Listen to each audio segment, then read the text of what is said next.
Well, welcome to another Workshop Wednesday brought to you by schoolbookkeeping.com, where it's casual conversations for serious workflows. And phew, Rachel, I'm glad to see you. I'm here. I was on a client call and I was just talking and talking. And then I got your text. So I'm very sorry, but I'm here. I was like, well, I hate talking to myself, so I appreciate you making time for us here. Because I want to I'm talk about the new invoices.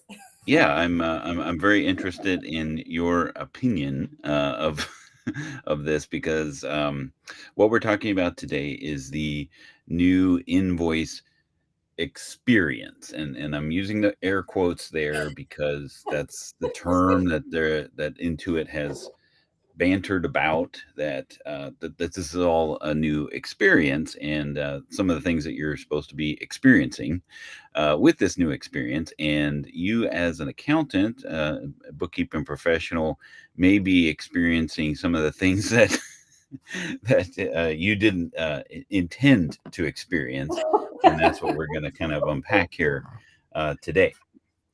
So, initial thoughts from what from what you have experienced with this new experience. What is your initial takeaway? I know you're not going to mince words. Well, okay, if I had to rate it on a grading scale, I would give it a D. So And there's not a just couple because different that's your reasons why. last name initial. Yeah. There's a couple of reasons why, and I don't know if I want to get into it because I don't know if you're going to demo it and show it, but there's a Yep. couple different reasons why, and maybe I can chime in when you get to those things. Sure. That might be best. Yeah, the way we're going to kind of go through is we'll talk about what's changing, kind of give an overview of the high level changes, and speak to what we can what we feel the direction of this, and why, because that's typically the question that immediately comes up: why are you changing this? it, Well, for a it while was there, working they let us before. toggle back and forth between the old and the new, and I kept going old, old, old, and now you Please. can't, and it's driving me insane. But just no, for now, I'm giving it a D, and I'll explain why Okay. as time goes on. Well, maybe I might be able to upgrade to at least to a D plus, maybe a C minus by the end of this Maybe, workshop. maybe. Because I have to say, and my initial thought was like with you, it was like, oh my gosh, they took away more than what they're adding. So the puts and takes when it comes to these types of things doesn't seem to be making sense. I see the rumblings on social media about how challenging this is, because it's a core function of QuickBooks, right? Is Yeah. making money, the sales. So when you are potentially impacting people's methods of making money, and revenue producing activities, that is going to get a lot of notice, right? So let me just share my screen here real quick, and we'll talk a little bit about what's happening here. So I gotta turn the right one. Oh, uh-oh. There we go. So what we're talking about here is this: there's a new estimate and invoice layout, and they're calling it an experience, and what it's available, what you're able to do, right? And so I wrote a blog about it. I love this picture because should Filled you with do this, fear right? and dread. What's that? I said she's filled with fear and dread. Right. Exactly. So I'm going to put this in the comments here so you can check it out later. We'll put this workshop on this blog article as well, so that you can review it all at the same time. But the big thing is, why the change, right? And the typically, from my experience working at Intuit, when changes roll out, especially in QuickBooks Online, it's not like QuickBooks Desktop where you have a whole year to kind of develop these new features and make them available with an online product, it's kind of a launch and learn, right? Um, and and Intuit is typically going to, launch a new feature and gather some feedback about it, and make adjustments and changes based off of that. So as near as I can tell, I have no, insider knowledge or anything about that, with regards to this initiative and this change. It's always been, even when I worked there, it's always been a complaint about the sales form customizations, being able to adjust and make the invoice and the sales forms look like you want them to look, whatever that may be. You want these columns to look such and such a way. You want them positioned in a certain way. Um, and QuickBooks Online has been always kind of behind the curve, especially when you place it up against desktop, right? Because desktop has the layout designer. You can be very descriptive when it comes to where do you want your bill to field to actually look at, because it's going to show up in that envelope when you mail out your invoices. All of these things you can get very granular. You can decide what you see on the screen versus what you see printed out. Yeah, you can do a lot of things with Mhm. the designing of your templates inside of desktop. And QuickBooks Online has always been kind of like the light version of that, right? Where you have some functionality, you can change your columns, but you don't really have the ability to turn things on the screen and not on the printout. So that, I think, is where what is driving this whole change, right? And in that regard, the new invoice look is kind of neat, where you have it all in one place, right? You don't have to go to different places to Right. to change and see what it will look like for your customer versus what shows up in an email, and what do they see when they go to pay, right? So that is what's driving this whole change. And when they do something very fundamental like that, because they did this before with sales forms, is that they pretty much removed any options that you did have in order to rebuild that foundation and then build upon it, right? Right. So this is what's causing the friction when it comes to this new estimate and invoice experience, is that there's been some things removed that people were using, which, of course, now they're realizing how much people use these features Yeah. when, when they're removed. So let's take a look here. So this is the old layout, right? This is the way things looked prior to all of these changes, where you're able to, create your sales forms on the screen. With Let me go ahead and close this. If I temptingly click on update layout here Is in this the upper right, is this your is this new? I mean, did it let you open it up in the old form? this just happened to be a company that I tested a data conversion on, and Oh, okay. uh it just didn't get the new and improved Okay. experience yet, right? So I have this option to click on uh update layout. No, Look at that zoom. Ooh, don't do pretty. that. No. Right, I can click on that, but it's a one-way ticket to the new experience. Yeah. There's no flipping back and forth, because after May 6th, even if you have this option, you if you click it, you're done, and it doesn't tell you that you can't flip back and forth. It is what it is, and you're not going to do that. So I'm going to go over to another company that is just a demo. Let me pop back over here. And coincidentally, since this has been going on, QuickBooks seems to be running really slow. But that's that. All right. So if I go into an invoice here, this is the new experience, right? So first thing is, here you have this uh, edit, email view, PDF view, and payor view at the top, right? So kind of looking, if let me bring up a previous That I don't invoice. mind. That part I actually Yep. don't mind. Yeah, this is That's this fine. is this is kind of a neat thing, right? Like where you can create the Mhm. invoice here, and then you can see. Whoops, I got to choose the right template so I can actually see it.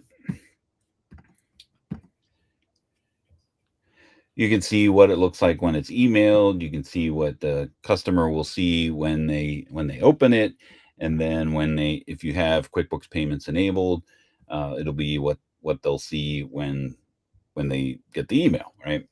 Yeah, but Or I when don't they click. understand when you first open it up and then you want to see the PDF view and or the email view, and then it says you have to change to the modern view in order you got to tick that box. Why is that even a thing?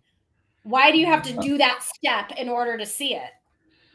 because your templates are still there, right? So your old templates, if I go to the gear here and over to custom form styles, these older templates are still here to choose from, right? And those older invoice templates that have been customized in the older experience Yeah. don't have that view where you could look at it all in one Oh, place. so but This is technically I could use mhm, one of my older templates exactly. in You can this still new use your old experience. templates, and some features will be able to be Okay. added on into that into that sidebar that we'll talk about. But that email PDF view and payor view is won't be visible, Yeah. right? So I still have all of these templates to use from before. It's just I don't have the neat polished features of seeing it all in one place, right? Got it. So speaking of all in one place, I went grabbed it away from my one place. Let me go back there. Obviously, the other thing that is a big change is some of the things that were on the bottom. Okay, Where'd they now go? you're getting to my gripe. Right? They were on the bottom. Now where'd they go? Right. So when you're looking at a pre-recorded invoice, you're going to see this actions drop down here, where you're going to be able to Oh, that's where it man, is. right, I was right, like, because if I this cannot see the transaction journal under here, I am going to throw a chair out my window. yes. So they're in here in the actions, which used to They're be under more, there. more, Okay. Well, that's fine.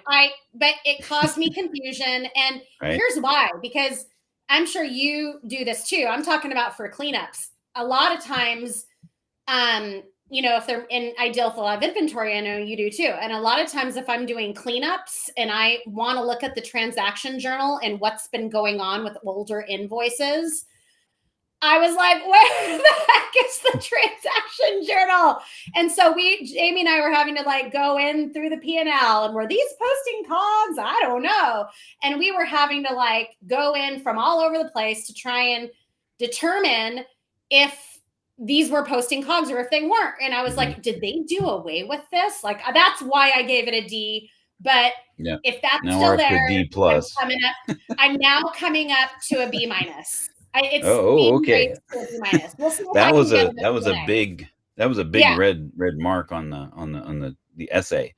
Yeah. Well, Incidentally, I thought they completely did away with it. So I was right, like, oh, that can't be.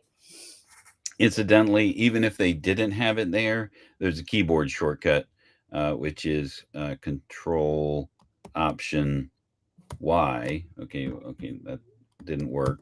Oh, really? Oh, I never knew that Okay, either. Okay.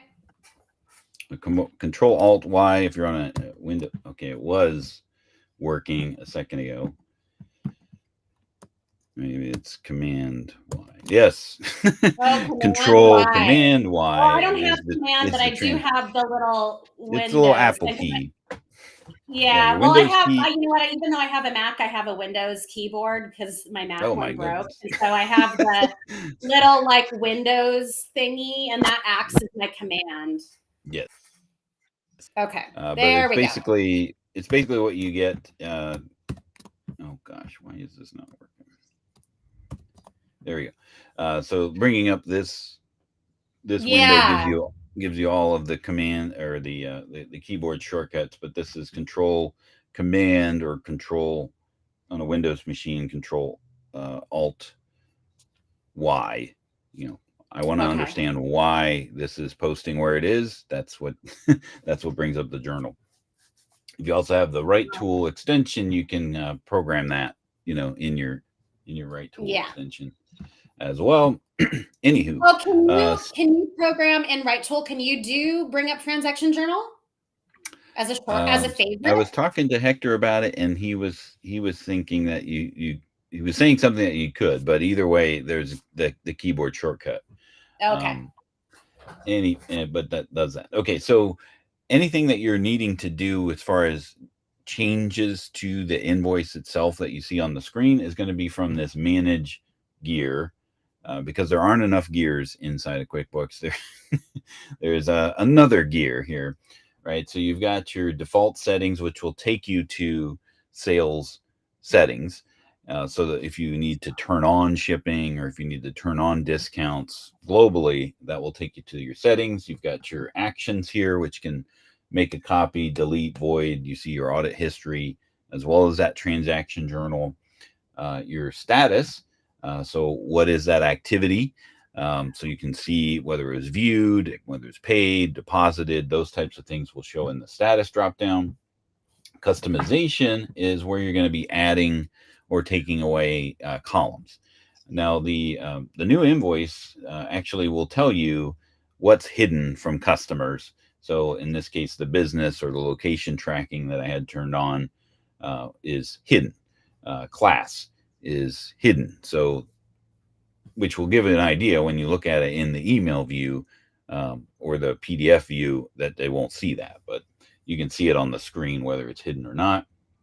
But you can add columns to the header at the top. So if it's a ship to, the invoice number, the date, terms. But if you want on the line item level, if you want to show the SKU or the service date, you can add those there, as well as your custom fields that might be at the top. Whoops, I didn't mean to click on that. Back. And there we go. Okay. And then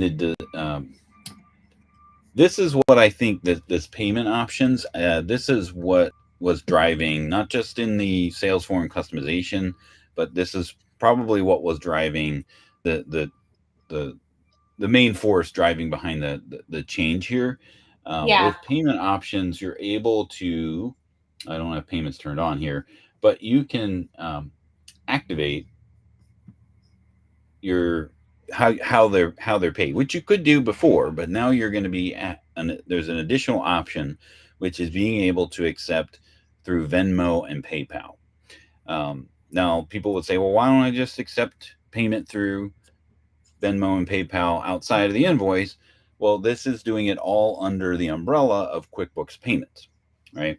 So just like American Express and Discover that fancy themselves as unique and different and charge different rates, transaction fees for accepting those cards, which was always the thing. It was like, oh, we don't take American Express because those fees are higher with American Express when you take American Express cards or Discover cards, and they're handled batched differently.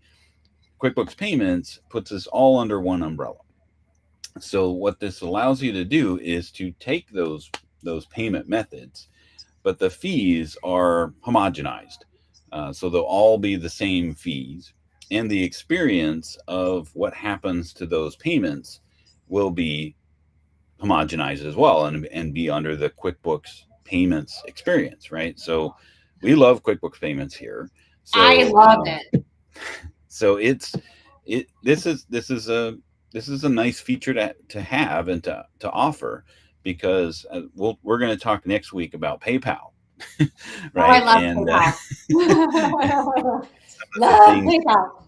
some of the challenges that you end up having with PayPal, but when you mix, PayPal expenses, paying for things as a business owner and receiving funds, it gets infinitesimally more complicated to reconcile and keep track of that sort of thing. That's why Here, I love it. it's a revenue source for Rachel and her team, right? So, Dan, let um, me ask you a question. yeah, So I actually really do like the placing of this in this kind of right hand window because it used to be right in the middle of at the top. yeah, it And used to be a up lot of here. times, I don't have a lot of clients that are invoicing because I do a lot of e-commerce, but actually that's not true because I have a lot of clients that are e-commerce, but they're still invoicing, even if it's a little out of QuickBooks. And a lot of times I would set them up on invoicing and I would say, okay, at the middle of the screen, at the very top, and they'd be like, where? And so I like that this is easier to find. But my question All in one about, place. It's collapsible, right? So yeah, it's you can, collapsible, which is nice. Now, the Venmo fee and the PayPal fee, because now we're getting into like stuff I like. So you're saying this is now under the umbrella of QuickBooks payments. Are they're not double dinging you on a Venmo fee? If you're a no, Venmo business or PayPal business, you're only going to see one fee now, and it's going to right. be your It's standard going to be PayPal through or here, Venmo and fee. you'll see the payment in your merchant center for QuickBooks payments. It'll be batched, and funded through the whole QuickBooks payments process, which means the payment will be recorded, the deposit will be recorded, the fee will Yeah, be recorded and recorded in the deposit will be reconciled yeah, that I when really that like. happens, right? So you aren't necessarily needing to reconcile a Venmo. It's not a Venmo account Well, that's part of separate. the trouble is when you're dealing with Venmo, when you have people that are collecting payments through Venmo, you're in the bank feed, you're saying Venmo. Like, that's Yep. it. So you don't know what invoice it's associated with. So the fact Right. that it's aligned Like with QuickBooks payments means, it's like trying to itemize your Amazon purchases, yeah, right? They all exactly. come. So, and we have a lot of people that do it this way with Venmo. Um, so I love this that now it'll auto match it with the appropriate invoice. That is huge. Yep. But I guess what I'm still not sure about is now this is what you're saying is because Venmo, just the transaction fee in PayPal and Venmo is what it is. So are you saying that it's not an additional fee Right. to now This is not use an it? additional fee. You don't get charged by PayPal at all. PayPal charges QuickBooks payments, and then Right. they get their funds from PayPal, and then QuickBooks payments charges you, Yeah. right? But you know what you're getting charged. So whatever your rates are for all credit card charges, that will be the same thing for Venmo, Yeah. right? Oh, So I that's mean, great. yeah. So it's homogenized. The fees are homogenized. The experience is homogenized. It's consistent. I don't want to say homogenized because I'm thinking milk now. Uh, Yeah. But I can't express to you how convoluted PayPal can be in the bank feeds. And this is so huge. yeah. Okay, Again, maybe we're getting to an end. this only works, right, if you're invoicing and accepting the payment Yeah. from the invoice, right? So if you're Yeah. collecting payments through PayPal somewhere else, and that not Not the using an same thing. invoice, then you won't be able to Yeah. utilize that. Something Not the new same. as well is the ability to take a deposit. This is also on Woo! estimates. So you'll be able to send an estimate and request a deposit on the estimate, and then they can pay through QuickBooks payments, take that deposit. I don't know what the accounting side of it is, if it actually goes to unearned revenue or just shows up as a payment waiting to be waiting to be applied when you get a billing. Haven't seen that yet, but this will allow you to do this right from the transaction itself, right? Have you not seen something in settings that, you can map Yeah, that? I mean there is a setting, I assume it will use the same setting mappings. This just will allow them to put in what the deposit should be, and it will Yeah. fill in. You can on the estimate side of things, you can suggest. what the Yeah. deposit should be, Yeah. right? And ask what that make a suggestion for the deposit. And then you can again do your things at the footer. So you've got your invoice total, discounts, and then whether or not there's shipping fee or not. All of those things will be added to or not. So same functionality as it had before. It's just where you see it. You don't have that little. Um, I think it was a double-headed arrow to switch the sales tax before or after the discount, the global discount on the bottom. Then we have design, which, as we saw, you can choose your previous designs, but they will not have this email, PDF, pay or view option. Or you have your one choice of modern. Now, it's not always. I don't think it's going to be the only choice for very long. You'll probably get the other choices that are there, the airy, fresh, whatever, the styles Yeah. that are there. This is typical of a change like this. Is all right. Let's just give you the core functionality Yeah. of what you need, and then we'll add on as we launch and learn. Right. Which I'm fine with. Personally, I'm one of those weirdos. I don't care what it looks like. I know a lot of I people do. appreciate you stating that Yeah, you're I mean, a lot of acknowledging people do. I only care about the functionality. I'm like, whatever, like slap whatever you want on it. All right. Scheduling. Now, this is where you would go to make this a recurring transaction. This is Oh, that's um, where that goes. see, and that's part of the grudge about these changes, because when you get used to having it down here in the bottom to make recurring, this takes now some extra clicks to make it a recurring invoice, and then it will show up with here. Probably is just some adding to the learning curve of doing these sorts of things, right? And you can Yeah, change. and I'll add a little thing. I'll tell you why that can be. I think a lot of pro advisors are not complaining just for the sake of complaining, although I know a lot of them do. I think here's this is always my take. Is my take is a lot of times I'll explain to my client. I make a lot of videos for them or whatever, and or even just over email, I'll explain to them. Oh, okay, at the very bottom, if you want to make this recurring, you'll find it at the bottom, and I'm telling them the wrong thing, and Mm, that's where I don't like that. I don't want to look bad. And so now I know it's on me that, if they roll out something, I'm expected to learn it and understand it. And that's all fine and great. And I will. But there's usually some type of in between fit time where I'm always telling them the wrong thing. yeah. Always. And so that's where I'm like, thanks, guys. Yeah, I mean, when I worked at Intuit, it was typically the first call of the day. I learned what changes took place Yeah. because the first person would tell me, "Oh, okay. Oh, that changed. Okay, well, let's just Yeah. double check." Or I'm like, oh man, they just changed this and it looks like I'm making some excuse, right? Like I don't love that. Yeah. So Jamie is asking this question about where's the audit trail? It's not in the bottom anymore. It's in the actions, right? So you won't Yeah, see that audit history. I said the same thing. Yeah.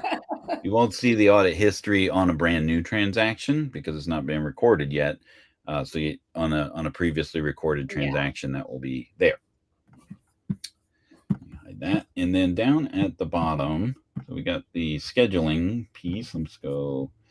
You have the print later, and then you can also schedule automatic payment reminders. I forgot to turn off Jamie's question.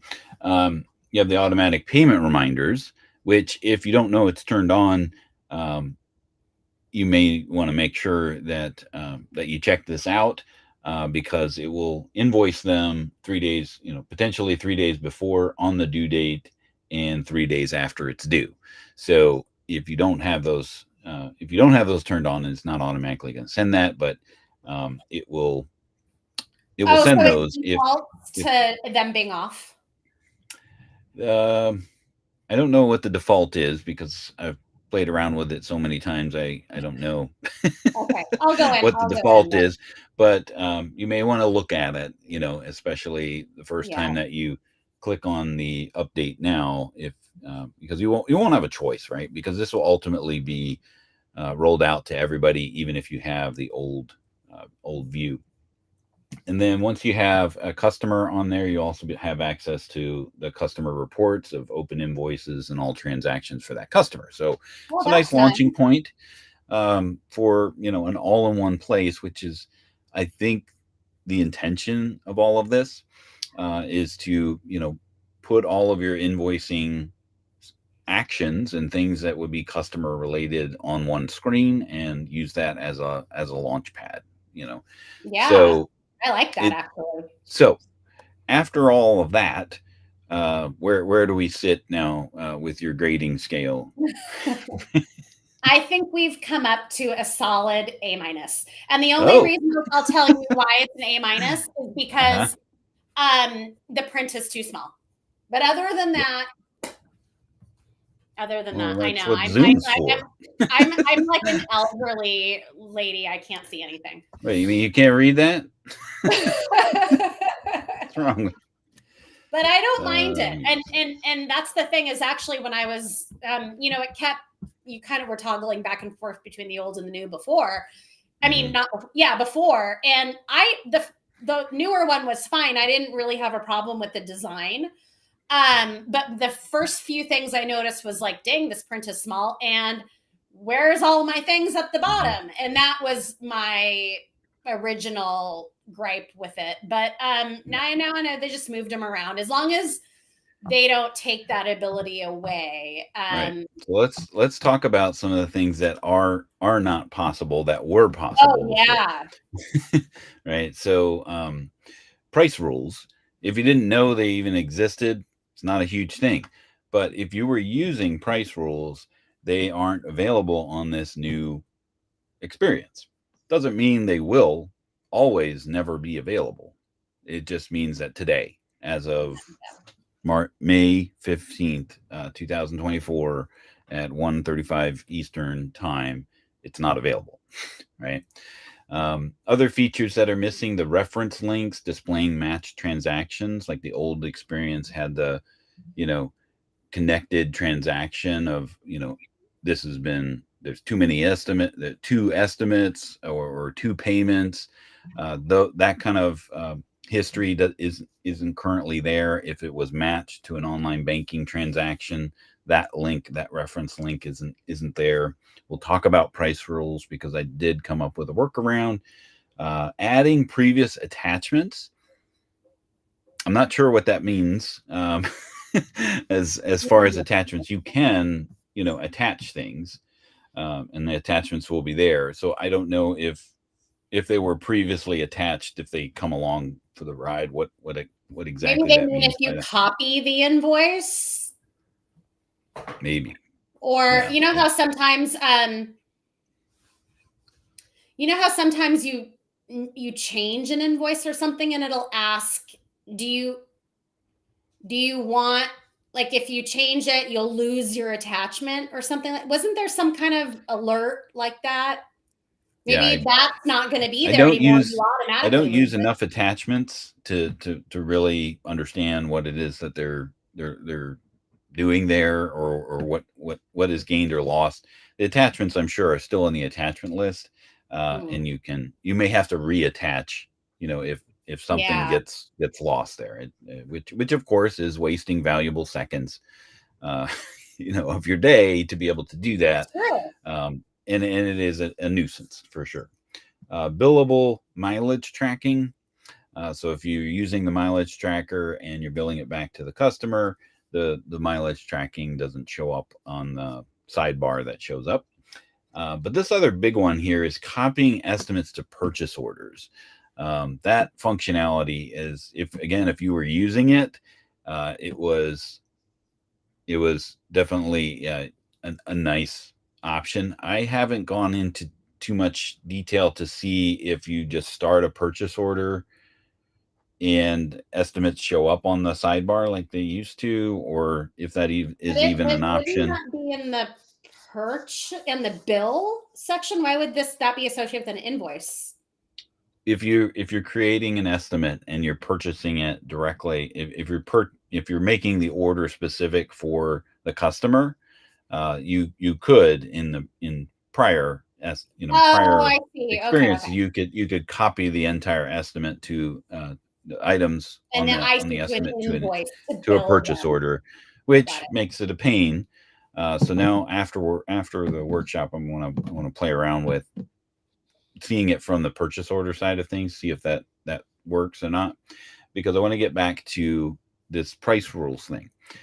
So here, I should be in the right company. So yes, leave without saving. I should have shown it first, but let's go back to an invoice. It's brand new. I'll put a little customer in here. All right. Then I go and add this. Where'd it go? Right. My rate is here. I only have one option. Right. Um, I have set up a price rule for that particular item, so I'll just show that to you here. Price rules. I set it up so that it's just this one item, right? So it's a 10% discount. I'm gonna take a look at it. It is it's for all customers.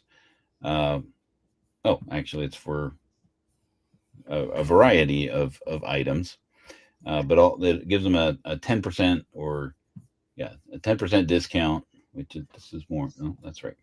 10% discount on sales price for all clients, all inventory items, right? So when I add this item onto an invoice, I don't see that option.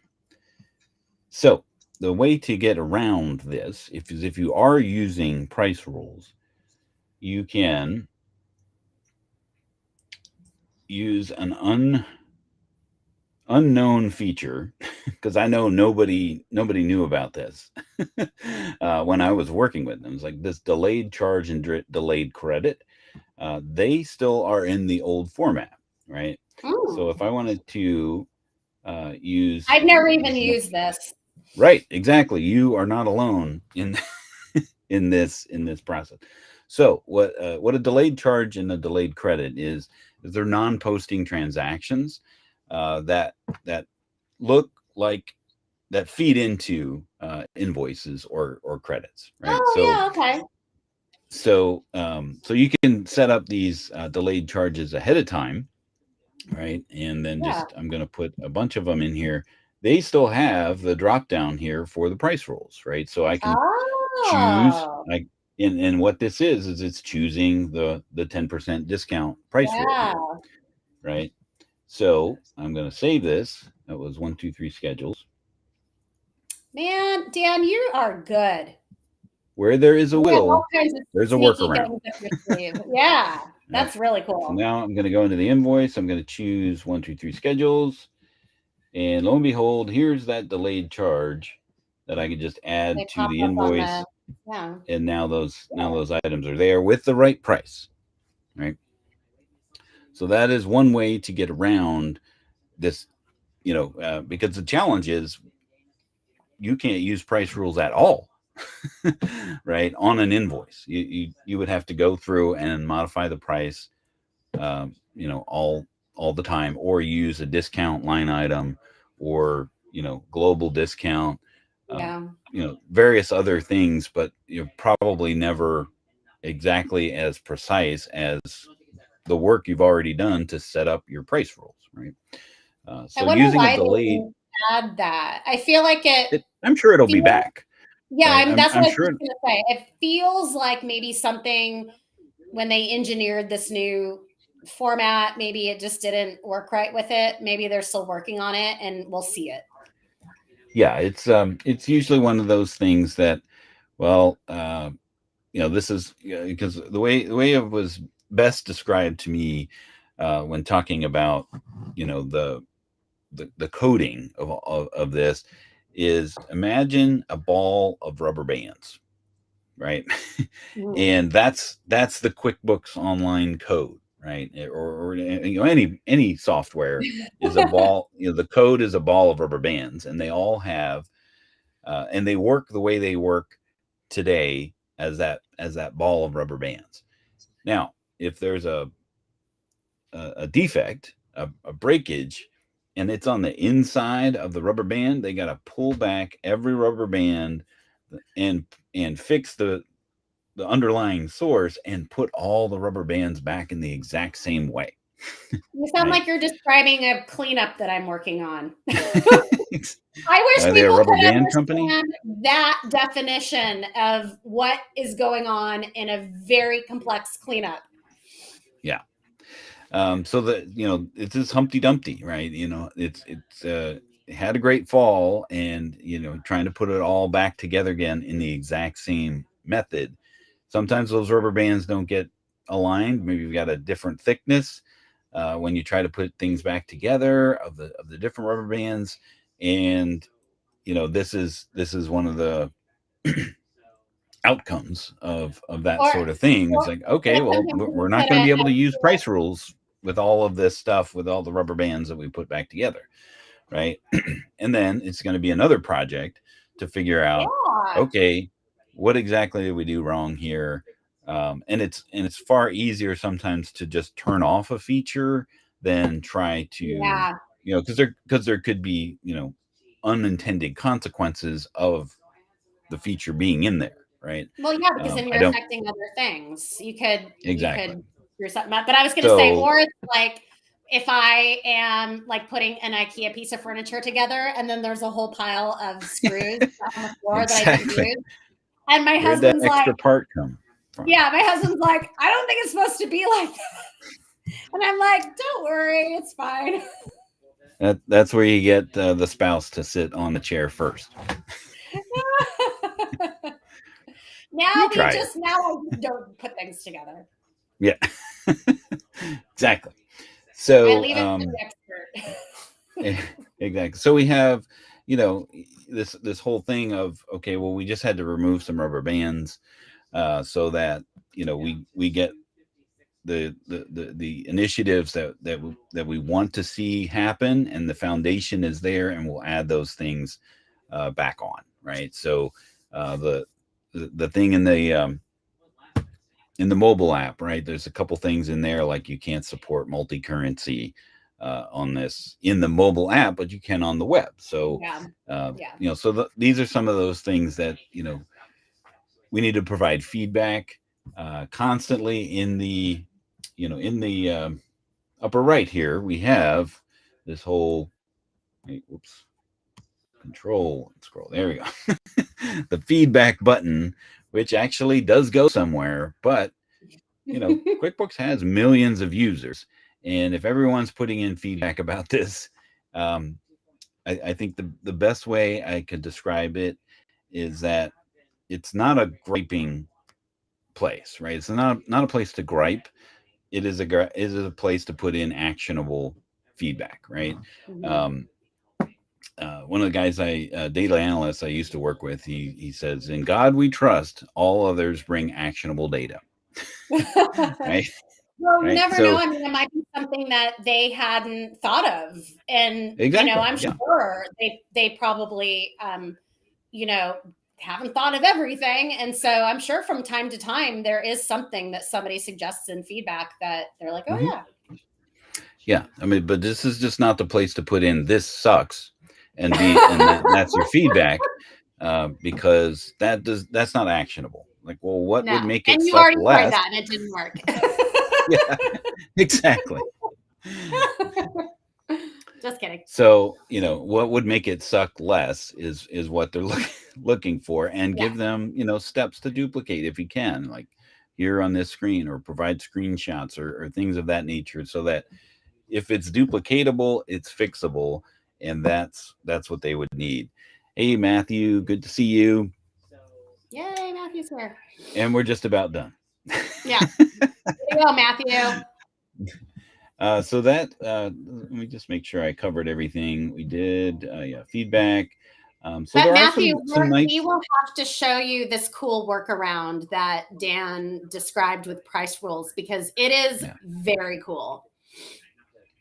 it's extra seconds, but it is definitely a viable option, and some extra steps. So we'll watch a recording. We'll Yeah. purpose just that portion, because I think as this is something that people who are using price rules need to know, that that it's way less time than going through every line item and changing the price. Yeah, Love definitely. And language. it's really cool. Oh, and by the way, I originally assigned a grade of D- to the new Yeah. invoice layout. But with all of Dan's demoing and explaining, I have now raised my grade to an A-. All right. Well, Well, because I that's thought they, passing, right? yeah, and I thought And they took away an certain A minus is features. still a 4.0 in Yeah, on your transcripts. yeah. No, an A- isn't, unfortunately. Oh, it's not. Nope. Oh, it's Nope. But well. what I was going to say is, That shows my age now. I thought, well, I'm dealing with transcripts right now, but that's why I don't accept an A- because I'm really anal retentive. But now I was going to say that I thought they now this will be available in the recording, and Dan had mentioned that you can certain things that changed, and there are some things that they did take away that are relevant, and you can see that in the recording. But the fact that they really only moved the things that I thought they took away Yeah, made my grade go up to an A-. Now it's an A- because significantly. I still don't like that it's got small print. I can't see it. And wait, what was the other reason? I don't know. I have to watch the video to, to get your I to forgot get. the other reason that I was still that I gave it an A-. I took off some points for, I think it was because it's got small print, and and the fact that they moved the transaction journal and things like that caused me confusion. So knocked off a couple Right. points for that too. Yes, those people who use QuickBooks on a daily basis, on a regular basis, love change. Right. Everybody moves the cheese. Oh, And Matt says and it's as jacking up Matthew's saying, it default is template. jacking up the default templates. Yes. So so that's kind of an overview of that. We will put this on the blog article as well, and repurpose some of these demos for later use. We appreciate you joining us tomorrow, or not tomorrow, next week. We're not having the workshop next week. We are we're having it next week. We're having and we're going to be starting to talk about PayPal and Square and all of those funky app connections. See how Yes. excited you need help. I love them. You have It's that not kind of my fault. Jamie reaction. does too. Jamie does too. Well, we will see you next week on the workshop. We appreciate you joining us today. Have a great week, everyone.